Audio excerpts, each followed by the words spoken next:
dang it. Hi everyone. Have you ever wondered how much can you actually make on Teachers Pay Teachers?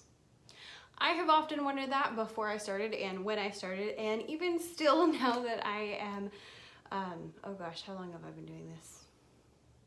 Almost 2 years in. So I like to try to clear that up as much as I can for you. When I first started out, I was actually a blogger first and a TPTer second. And in the blogging space, it's pretty common for people to tell how much they make when they're blogging. And so when I started TPT, I tried to find the same thing for Teachers Pay Teachers. And I couldn't. So here on this video, we're going to talk about how much I have been making lately on Teachers Pay Teachers. Now, I have one of these for my first 6 months and also my second 6 months, and then for all of 2020, or no, all of 2019. And now we're in 2020, so this is going to be from January to June, and then I will have a second one with the second half of the year. Now these numbers are going to be for the earnings, that means the actual amount of money that went into my bank account, and not for my sales. So I'm skipping the percentage that TPT keeps to make sure they can pay their people and keep the website running and all of those good things. So, usual disclaimer of just because I make this much money does not mean you're going to make this much money, because we all have different niches, different products, different amounts of products, and I will try to be as informative as I can. This video is simply here's how much I made so that you have some sort of idea of what can happen, but you might make a lot more than I do or a lot less. Either way, that's fine with me, because we're all on our own journeys. Again, we all have different businesses with different niches. I personally teach elementary music, so my store is called Becca's Music Room, and we do all of the music-y stuff. So if you have a different niche, it might do better or worse, or yeah, whatever. If you enjoy this video, do hit that subscribe button, because I told you we're gonna have another one in 6 months. So we'll have, you know, like twice a year kind of thing going. And in January 2020, I made $1,667.56, which I was very, very happy with.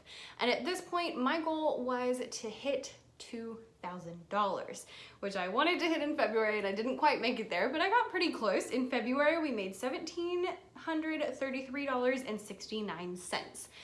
Now, one thing I want to mention about February is that I really narrowed in on what I was promoting on social media and also on my blog, and I did a pretty good job with being quite narrow and promoting 1 or 2 product lines, and I found a lot of success with that. I thought it was going to be annoying to people, you know, talking about the same thing over and over again, but they actually responded really well to it. So just a little tip in there. Now in March, I was ready to hit $2,000 in 1 month. I was so excited.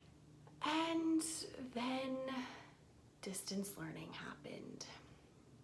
So my store centers mostly on centers activities. We have a lot of centers activities in my store, and we have a lot of like hands-on and you know, like little puzzles and games and stuff like that. And yeah, that's not helpful when your kids are at home with their parents.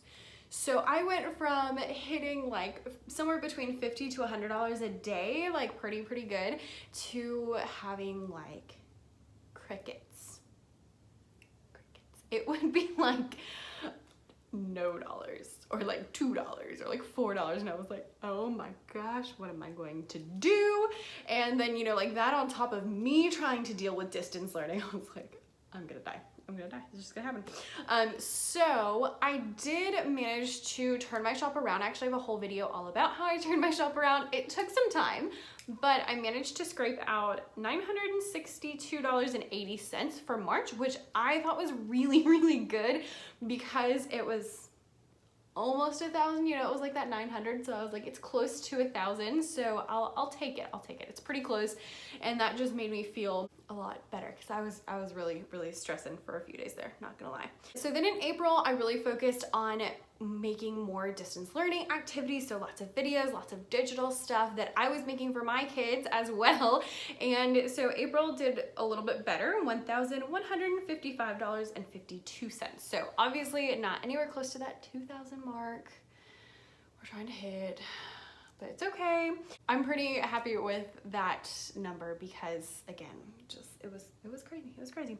Then in May I did a few less videos. I did a lot more digital, but I was really trying to work on like wrapping things up so that I wasn't just like working on a whole bunch of stuff that wasn't gonna get sold all over the summer. And so I managed to scrape out $1,044.14. So last year I remember that my May number was a little bit less than my April number, so that's pretty on track for usual. And then June is a kind of a sad one to end on because, you know, it's June and most people are out of school, and even if you're in school, you're ending school. So I managed to make $286.81 in June, which I'm okay with because again, it's June. I basically, when I plan out my year for like how much money I wanted to make, I put June and July at like 0 because I was like, it's negligible. It's not gonna be anything. There is our first 6 months of 2020 and how much I made in each of those months with a little bit of extra things. I really wish that I could have, you know, told you that, oh, I turned things around and everything was so much better, but honestly, that's just not what happened. So there is that.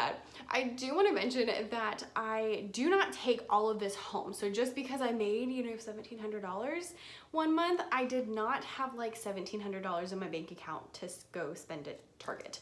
I take that money and I divvy it up between my savings and my tax money, yes, pay taxes, and investing back into my business, and also, yes, paying myself because that's kind of the point of business. If you're interested in knowing like exactly how I do all of that, I would love to share. I love talking money. I know it's like taboo, but I love it. So let me know down in the comments about that. And also if you are maybe not in a place where you're making anywhere close to $1,000, first I would recommend one of my like first starting out videos where I talk about, you know, like the first 6 months on TPT, because I was not always making $1,000 every month. But now, as you can see, it's pretty consistent with $1,000 throughout the school year. If you're interested in knowing a little bit more about like how to do that, I do have a little freebie that you can get, which is a roadmap to $1,000. And it's basically just like a do this, do this, do this, so that you know kind of where to start. It's for people who are new to Teachers Pay Teachers and just need a little bit of guidance, because there's so many things that you could work on in your business that it can be overwhelming, but it doesn't have to be. So let me know what you think about this video. If you want to let us know how the first 6 months of 2020 treated you, I'd love to hear it. Thank you so much for watching and have a wonderful week.